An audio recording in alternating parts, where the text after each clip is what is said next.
Hi friends, good morning. Welcome back to my channel. For those of you that might be new here, hi, welcome. My name is Megan and today we have a what sold video, and this what sold video is going to be a little different from my usual what sold videos because today we are recapping my best sales of 2025. I got a little list together of my top sales from my best performing platforms, Poshmark, eBay, and Depop, to share with you. If you are new here, I will pop a photo right here on the screen of the item we're chatting about in case one, I didn't put it in a haul, or two, maybe you missed it. I will also share with you a little bit about the item, the brand, perhaps where I found the piece or why I think it sold for so much money, etc., etc. I do cross-post every item to all of my platforms, which are Poshmark, eBay, Depop, and Mercari, and I use NIFTY to do that. If you've never used NIFTY, there is a 15% off discount code in the description of this video if you're interested in checking it out. And without further ado, let's get into the sales.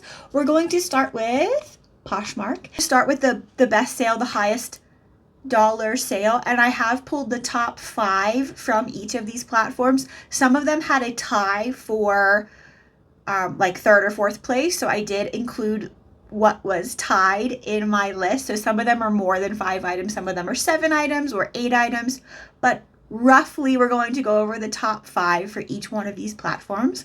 And let me scoot over a little bit so I have room to pop on the screen the item. My best sale for Poshmark for 2025 was this Ben Silver wool and cashmere car coat, new with tags. This brand has that old money tailored menswear vibe, and because this one was new with tags and a cashmere blend, the right buyer was happy to pay up. This sold for my full asking price, was in a dust bag, and on the original like store branded wooden hanger at the Goodwill outlet. This coat sold for $499, which is fan-freaking-tastic. But in seeing all of these sales, I did notice I didn't send anything to Poshmark to be authenticated this year, which is very interesting to me. I think aside from like the first year I was a reseller, this is one of the first years that I haven't had to send something to Poshmark to be authenticated. And if you don't know, anything over the $500 threshold goes to Poshmark for authentication. So had this coat sold for $1 more, it would have had to go to Poshmark for authentication, but I listed it for $4.99 and it sold for my full asking price. So we love it. My next Poshmark sale, Giorgio Armani velvet gown. This is something that I haven't had for very long either. And luxury gowns do really well because they're a one-time special event purchase, and the Armani brand, especially this higher end line from Armani, still really commands buyers' trust. This gown was in a bin of bedding at the Goodwill outlet, and I did end up accepting an offer of $425 on it from a buyer on Poshmark. Fan-freaking-tastic. My next Poshmark sale, Magnolia Pearl lace blouse. Magnolia Pearl has an almost fan club level following, and the particular piece that you find really does matter. So researching what you have really is important for this particular brand. If you've been here a while, you might remember when I found this top, I went literally running at the bins, which I don't recommend. Don't do that. They might even kick you out if you do that. I never do that, except I did on this day, and it's because I saw a Magnolia Pearl tag staring at me from across the bin. I will link the video here if I can remember, if I can find it. And I ended up finding what? Like 4 to 6? I think it might have been 4 or 5. I don't think I found quite 6. I found multiple pieces of Magnolia Pearl on this same Goodwill outlet trip.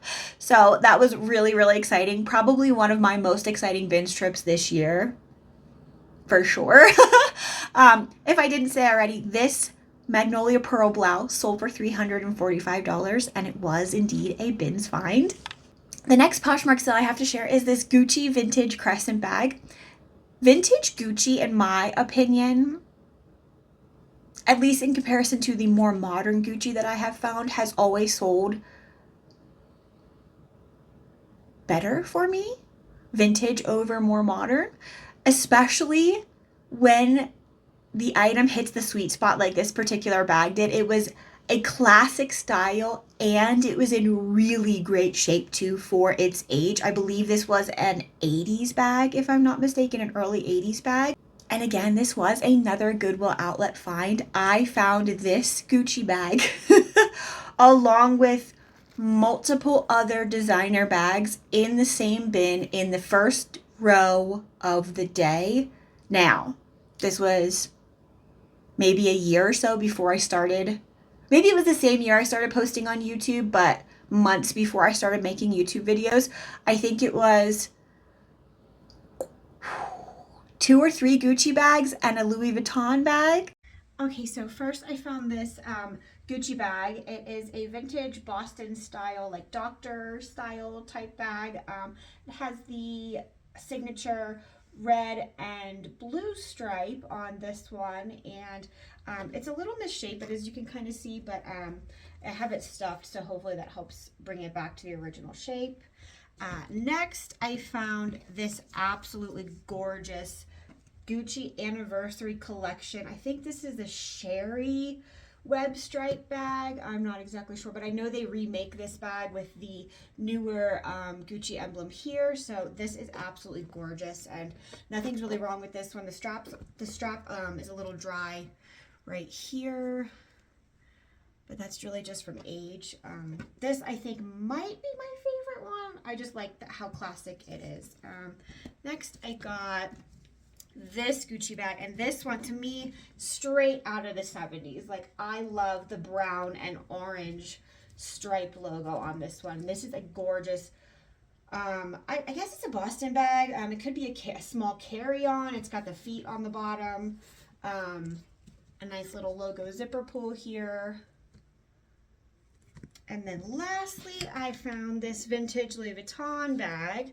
This one is in, I guess, the worst shape out of all of them, because it has some damage here to the zipper. I have it stuffed, as you can see, and the corners have a little bit of wear, but another lovely bag. I can't believe all of these were at the bins, you guys. Yeah, so I just wanted to share that I had found. I'll put a picture of it on the screen because I definitely took an Instagram photo of all these bags together. If I'm not mistaken, I believe it was 3 Gucci bags, this one included, and a Louis Vuitton bag, I think. Anyway, this bag took a while to sell. Like I said, I've had this since before I started my YouTube channel, but I'm perfectly okay with holding on to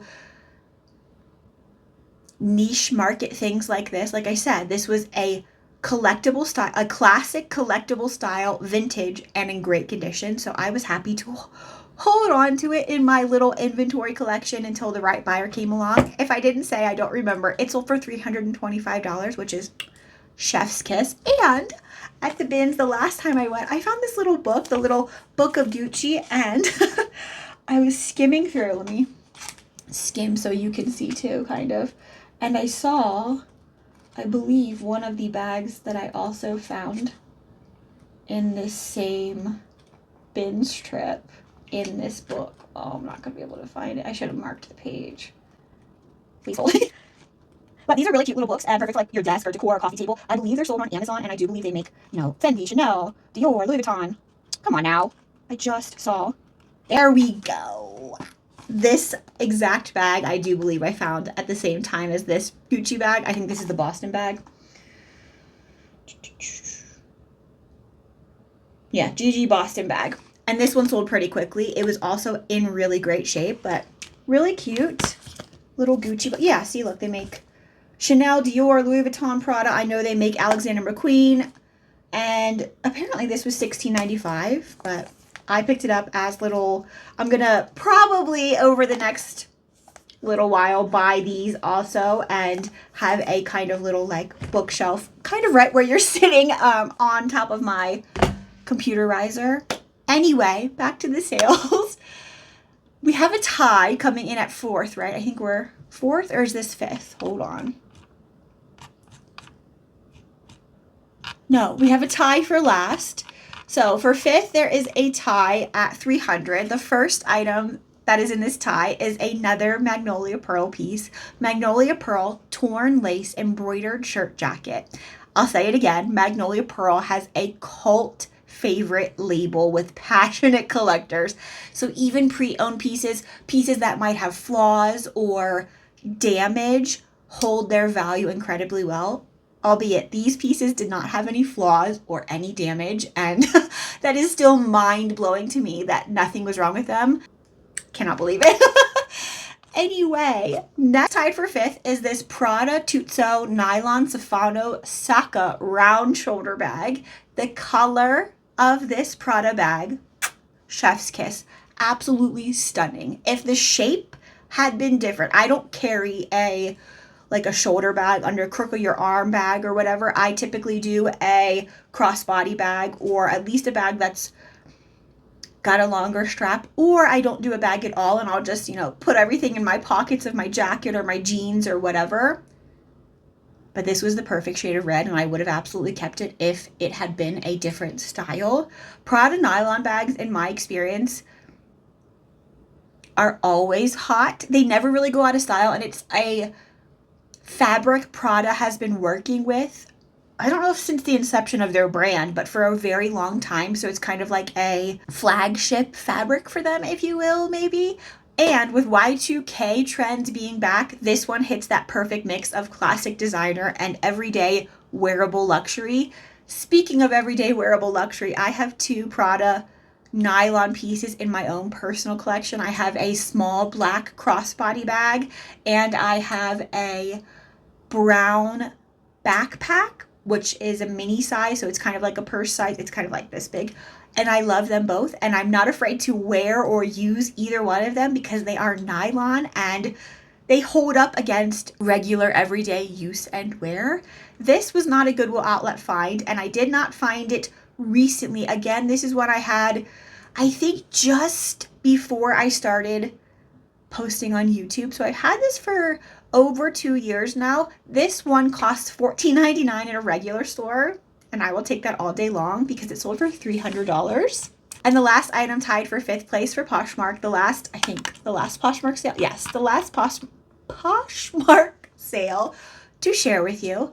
Emilio Pucci Vintage 70s Luxe Knit Sparkle Disco Maxi Dress. This dress was also a bins find that I've had for several years now. I found this at a bins location that I haven't been to in maybe 3 years. So I've had this for quite some time.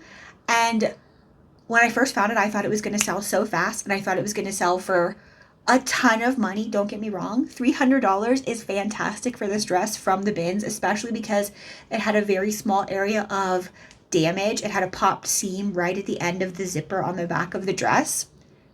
This Pucci dress was very different from, I would say, the standard for this brand, because the standard for Emilio Pucci is very loud, in your face, bright, vibrant patterns, kind of like Lily Pulitzer-ish. And this was very much so, much more reserved and relaxed, I would say, for this brand. But the 70s disco vibes of this maxi dress, I think, really helped it to find that exact right buyer, being that it wasn't standard for the brand. Didn't say it sold for $300. These are one of my favorites, like nasty with a Pucci outfit, nasty. And now we're going to move on to eBay, and my best eBay sale for 2025 was a recent sale, vintage Chrome Hearts Fleur de Lis jeans. They were a consignment store find, if you do recall. Chrome Hearts is one of those ultra niche luxury labels, and the right buyer knows what they're looking for, exactly what they're looking for, and when they find it, they are absolutely willing to pay for it. Chrome Hearts, it's a very faked brand. A lot, if you look on, especially like on Poshmark in particular, I see a lot of fake Chrome Hearts things.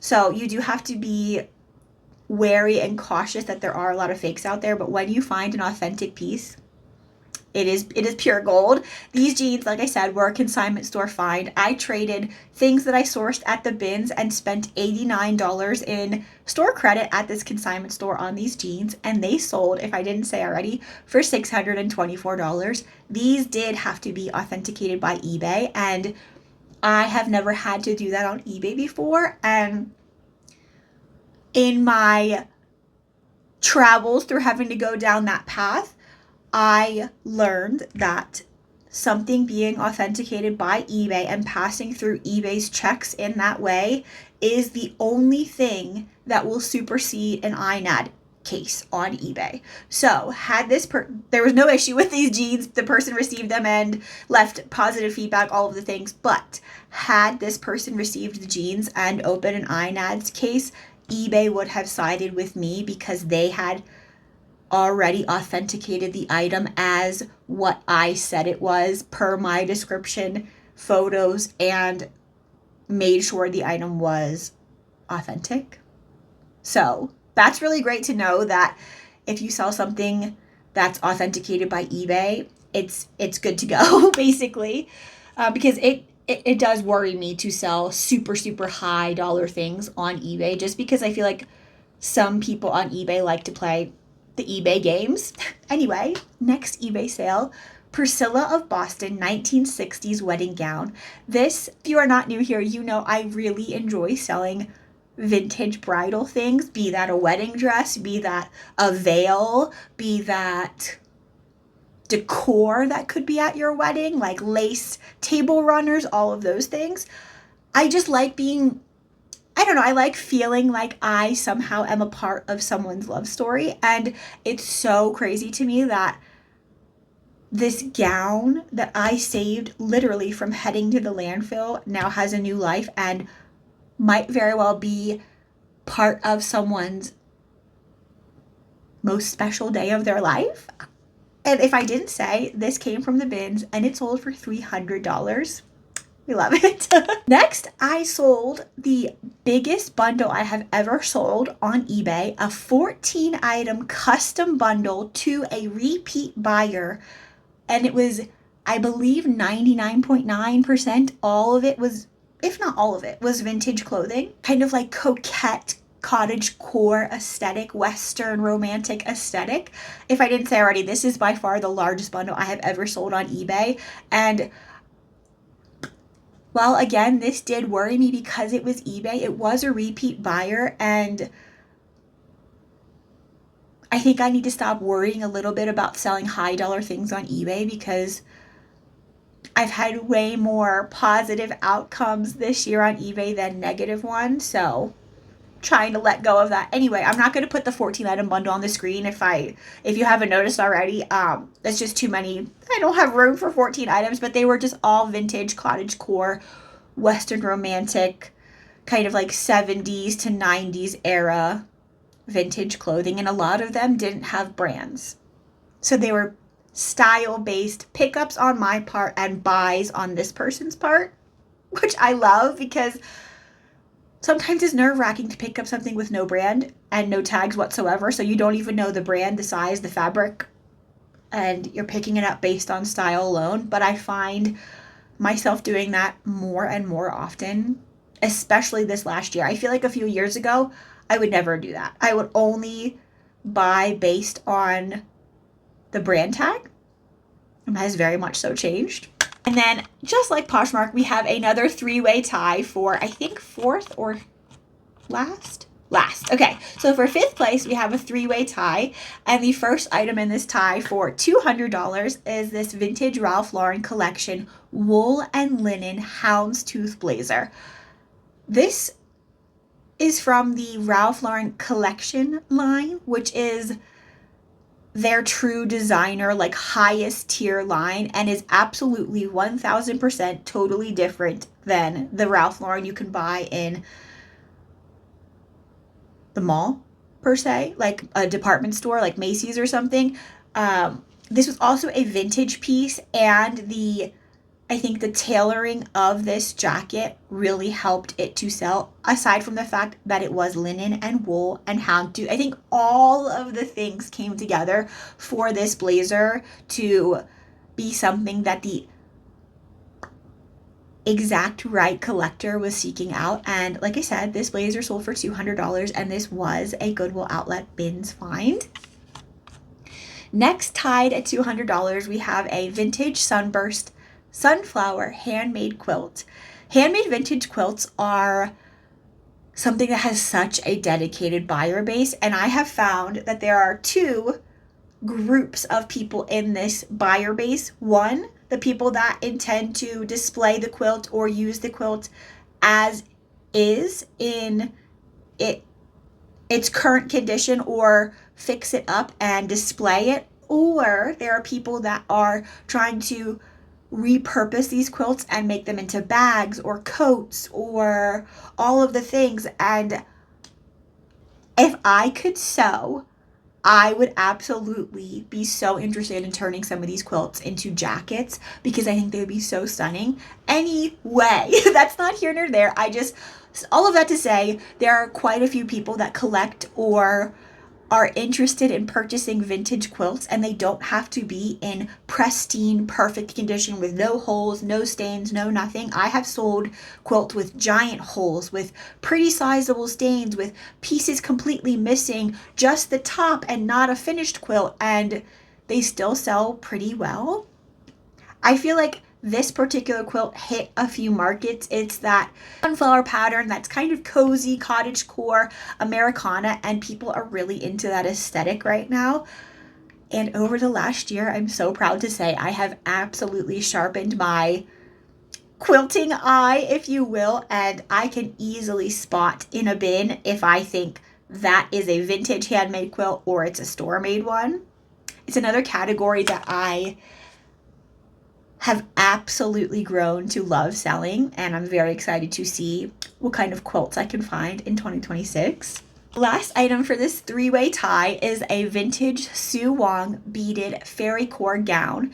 This brand, Sue Wong, is known for its really romantic, heavily embellished fairy core, fairy style ish dresses, and people specifically search them out, especially her vintage dresses. They do really well, and the Y2K girlies love Sue Wong. I don't know if this went to a Y2K girly. It did sell on eBay, and it did go overseas, I believe.